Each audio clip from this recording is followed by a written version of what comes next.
ॐ भूर्भुवः स्वः तत्सवितुर्वरेण्यं भर्गो देवस्य धीमहि धियो यो नः प्रचोदयात्। ॐ शांति शांति शांति। Namaskar my dear friends, this is video number 7 on Katha Upanishad. This video starts with section 3 of chapter 3.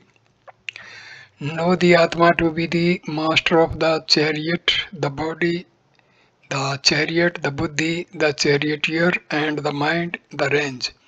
The Atma. Here the word does not mean pure consciousness, which is not related to the body or any material object. It signifies the jiva or living being, which, though identical with pure consciousness, appears through Maya as the embodied soul, subject to birth and death, hunger and thirst, and the rest. Unlike pure consciousness, the jiva is the experiencer of the result of action. The body, etc. The body is compared to a chariot because it is moved here and there by the sense organs, which are compared to horses.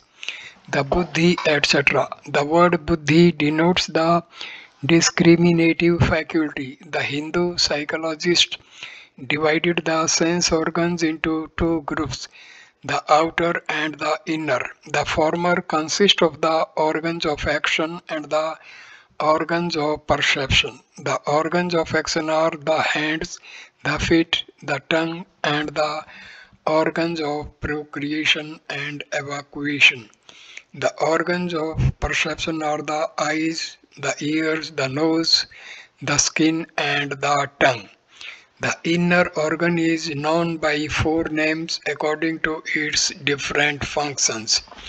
The manas or buddhi, characterized by doubt and volition, the buddhi or intellect, endowed with the power of discrimination and determination, the chitta or mind stuff, which is the storehouse of past impressions, and the aham or ego, characterized by I consciousness. A man is mainly dependent for his action upon the buddhi, which determines what he should be doing and what he should refrain from. The mind, etc. Through the mind, the buddhi directs the senses to their respective objects, as the charioteer guides the horse along the right path by means of range. Part 4 of chapter 3. The senses, they say, are the horses, the objects, the roads. The wise call the Atma, united with the body, the senses, and the mind, the enjoyer. The senses, etc. The 5 organs of perception and the 5 organs of action are compared to horses because they draw the body hither and thither. The object, etc. The different objects, including form, touch, smell, taste, and sound, are the roads pursued by the senses. The Atma, etc. The word Atma here means the individual soul. The Supreme Self or pure consciousness cannot be the enjoyer of any relative experience. Under the influence of Maya, the Supreme Self appears as the individual soul endowed with mind, buddhi, and other organs. It is the latter that experience the various objects in the relative universe. By means of the spiritual disciplines presently to be described, the individual soul gives up these false superimpositions and realizes its true nature. The Jiva and Brahma cannot in reality be two different entities, for in that case the Jiva could never become Brahma. It is impossible for an entity to discard its own nature altogether and become something completely different. If agency, action, and the enjoyment of results are essential characteristics of the soul, it then can never be Brahma, which is utterly free from them. Like a mirage in the desert, Jivahood is falsely superimposed upon Brahma. The harmful results of a non-discriminating intellect and an uncontrolled mind. Section 5 of chapter 3. If the buddhi, being related to a mind that is always distracted, loses its discrimination, then the senses become uncontrolled like the vicious horses of a charioteer. A mind, etc. A distracted mind is like reins not firmly held by the charioteer. Loses, etc. That is to say, cannot determine what is good and what is evil, like an unskilled charioteer who does not know what path is to be followed and what path is to be avoided. Sense is the natural tendency of a horse is to run wild, but it can be trained and brought under the charioteer's control through reins firmly held in his hands.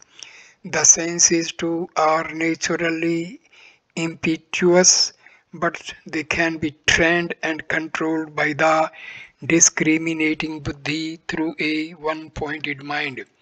The good result of a discriminating intellect and a well-controlled mind. Section 6 of chapter 3. But if the buddhi, being related to a mind that is always restrained, possesses discrimination, then the senses come under control like the good horses of a charioteer. A spiritual aspirant who through control of the mind is capable of distinguish between good and evil can use his sense organs to his advantage and ultimately realize the goal. For him, the sense organs do not offer any obstacle. The evil that follows from lack of self-control. Part 7 of chapter 3. If the buddhi being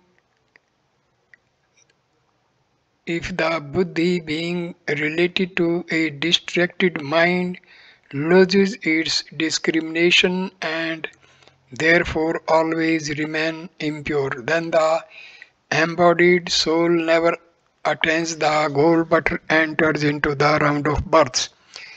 Impure, a man lacking discrimination and inner serenity, comes under the sway of his senses. When the senses remain unrestrained, a man commits sin, which in its turn pollutes the mind. Round of births, that is to say, the life of samsara, the good result of self-control. Verse 8. If the buddhi, being related to a mind that is restrained, possesses discrimination and therefore always remains pure, then the embodied soul attains the goal from which he is not born again. He who has realized Brahma is not born again in the world of ignorance. Having realized the illusoriness of time, space and causality, he does not come again under their sway. But this does not by any means indicate that such a person ceases to exist.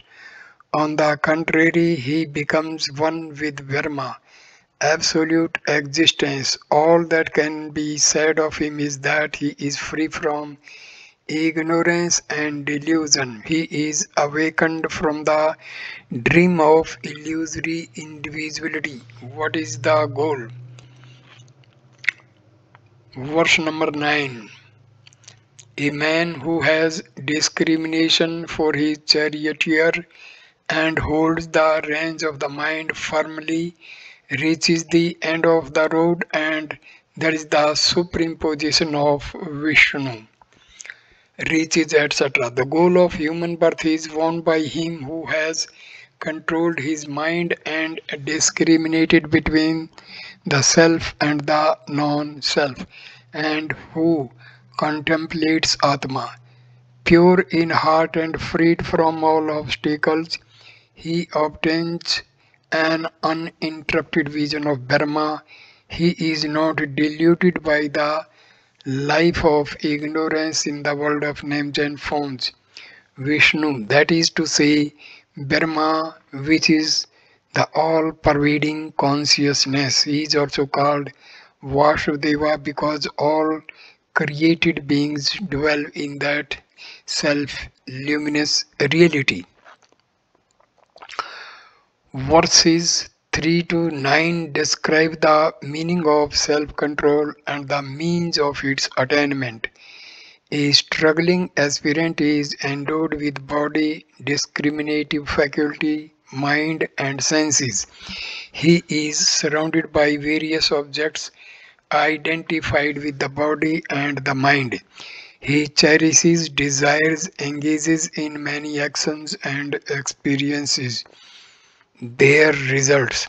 Thus, again and again, he assumes a body in the relative world, but in the course of time he seeks freedom from birth and death and the suffering of life. He then practices spiritual disciplines, of which the most important is self-control. But this control does not signify mortification of the body, the senses, or any other faculty. All these are necessary if a man is to attain his goal, but they must be properly trained and controlled. This is graphically described by the illustration of the chariot, which can take its rider to his destination only when it is well built, when the driver knows his way, and when the reins are strong, the horse is firmly held, and the roads well chosen. The aspirant for freedom should possess a healthy body and vigorous organs, unfaltering discrimination, and an undistracted mind. His discrimination should guide his senses to experience only those objects which are helpful for self-knowledge. If, on the contrary, his body or mind or any other faculty is injured or suppressed, he cannot attain the goal, as the rider cannot reach his destination. If the chariot and the other accessories mentioned above are not in fit condition, the Katha Upanishad here emphasizes discrimination and inner calmness as the two most important elements in the practice of self-control. Does the goal described in the preceding verses lie in some external, far-off region that can be reached by following a certain path? According to Vedanta, the goal lies within man himself. It is neither in heaven nor anywhere else in space. It is man's inmost self which remains hidden because of his ignorance. As soon as the ignorance is dispelled, he knows the self. In the following verses, the self is pointed out as a very subtle essence, and this is done by distinguishing it from the senses, the mind, and all other material things.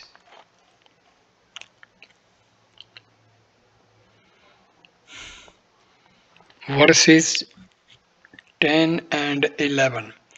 Beyond the senses are the objects, beyond the objects is the mind, beyond the mind the intellect, beyond the intellect the great Atma, beyond the great Atma the unmanifest, beyond the unmanifest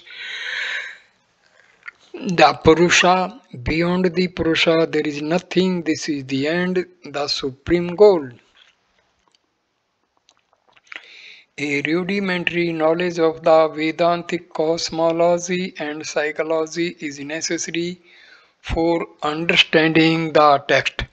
The first manifestation of pure Brahma, due to its association with Agyana, is called unmanifest. This latter may be compared to a seed just before the coming forth of the sprout.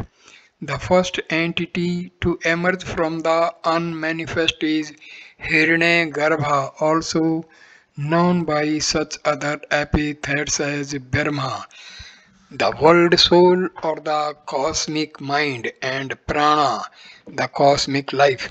Again from Brahma, associated with Agyana, evolved the five elements, namely Akasha, space, Vayu, air, Agni, fire, Ap, water, and Prithvi, earth. As they evolve, they remain in a subtle and uncompounded state, endowed respectively with their unique attributes, namely sound, touch, form, taste, and smell. Sound is the attribute of Akasha, touch of Vayu, form of Agni, and so on. From the subtle elements evolved the subtle bodies of living bodies and the gross elements. The subtle body consists of the five organs of perception,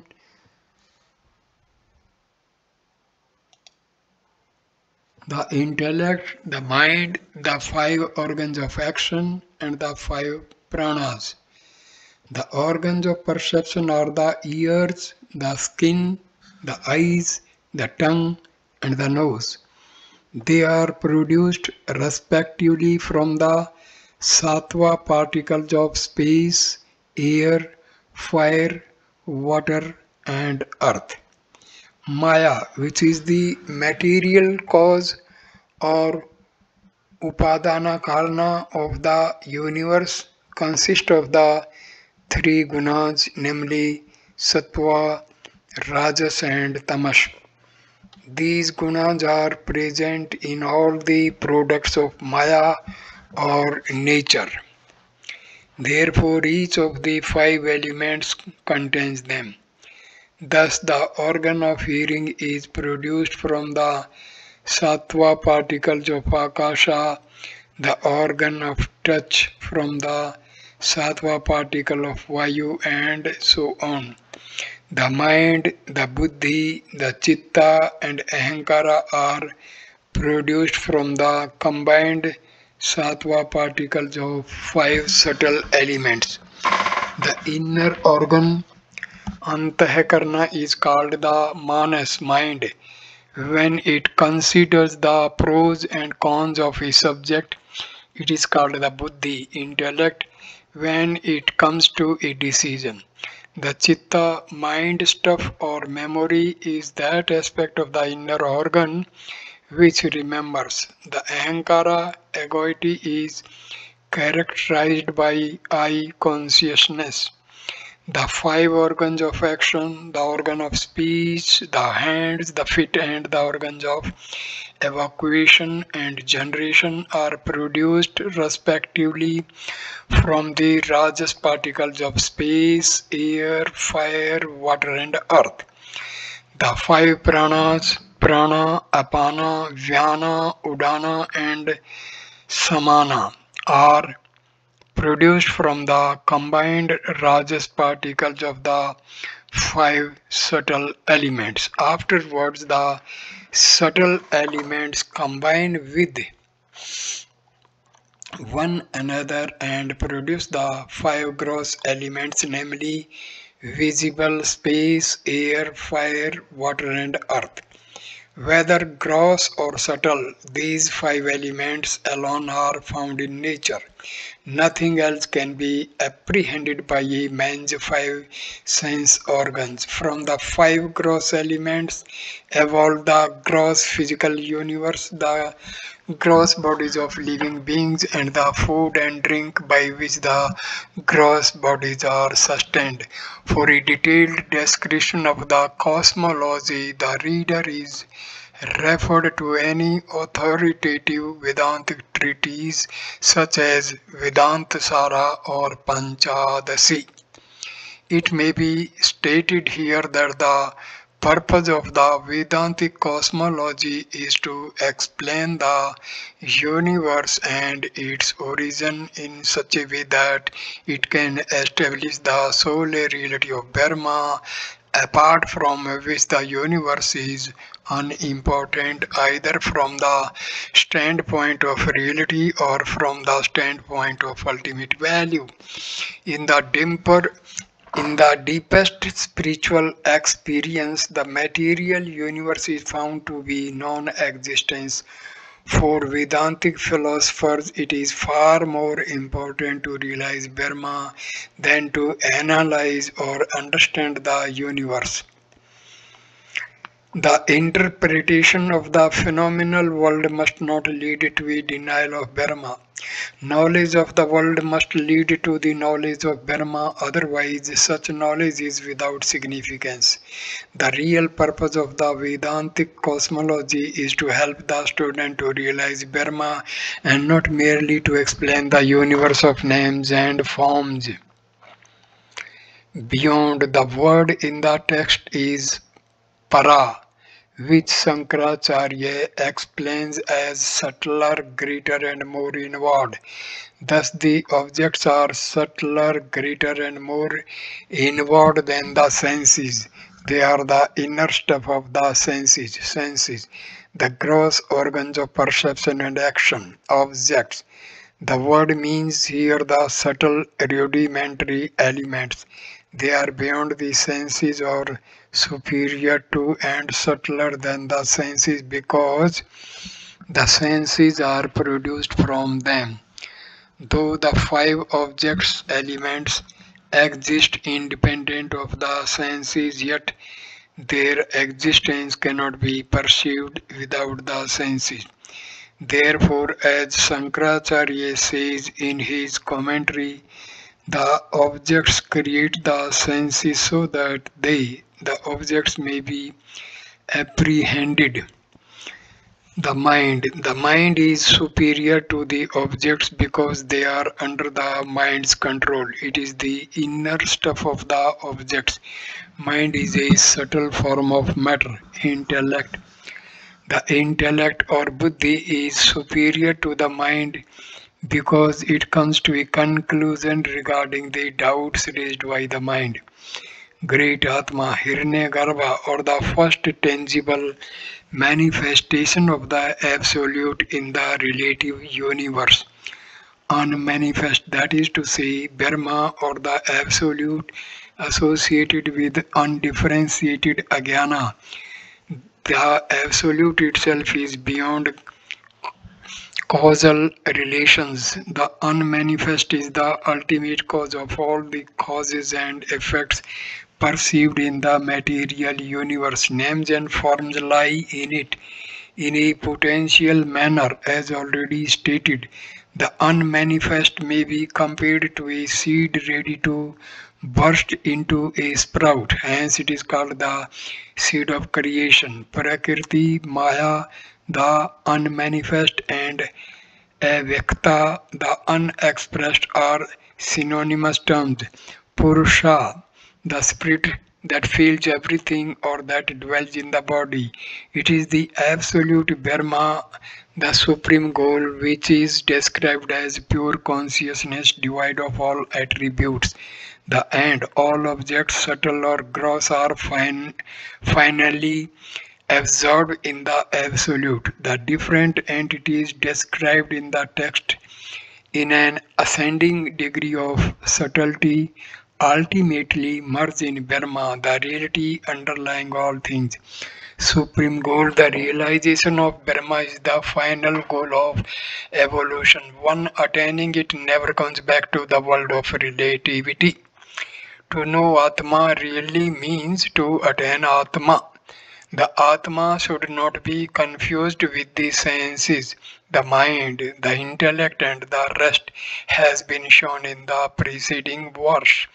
If this Atma or Brahma existed outside in space, a man might lose it again after having gained it. But as already stated, it is man's inmost essence which remains hidden only because of ignorance. Knowledge destroys this ignorance and reveals the self. So I conclude this video here. Next video number 8 will start with verse number 12 of chapter 3. Thank you, my dear friends. Namaskar.